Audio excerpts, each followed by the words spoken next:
রাসূলের দাদা ঘরের সামনে তাঁবুর সামনে দাঁড়ায়া তায়েফ থেকে আগত সাদিয়া গোত্রের লোকদেরকে বলতেছেন, এই ঘরের ভিতরে একটা এতিম বাচ্চা আছে, বেশি টাকা কড়ি দেওয়া যাবে না, যদি দয়া হয় নিয়ে যাও।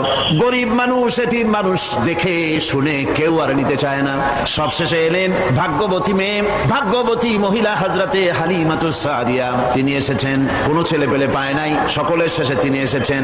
আব্দুল মুত্তালিব বলছেন, এই ঘরের মধ্যে একটা এতিম বাচ্চা আছে, দয়া হলে নিয়ে যেতে পারো। তিনি স্বামীর সঙ্গে পরামর্শ করলেন, এরপরে বললেন, যদি দেখতে অন্তত ভালো হয়, মন যদি ভালো লাগে নিয়ে যাব, একেবারে খালি হাতে ফিরে যাওয়ার চাইতে তো ভালো।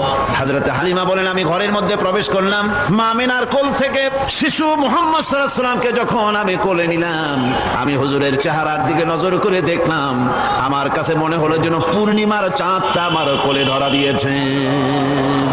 রাসূল কি শিশু মুহাম্মদ সাল্লাল্লাহু আলাইহি ওয়াসাল্লাম কি যখন নিয়ে বাড়ির দিকে রওনা হলাম, যে গাধা আমার সকলের পেছনে এসেছে, সেই গাধা এখন সকলের আগে ছুটে চলে যায়।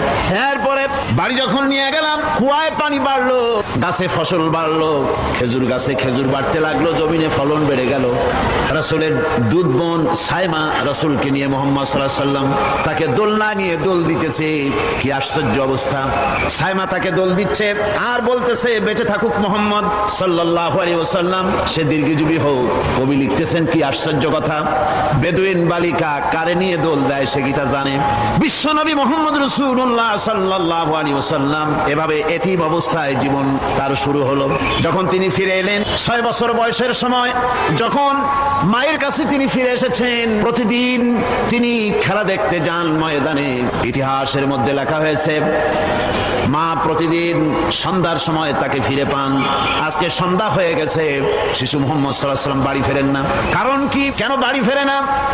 সন্ধ্যার দিকে তিনি চলে গিয়েছেন পাহাড়িয়া ময়দানে।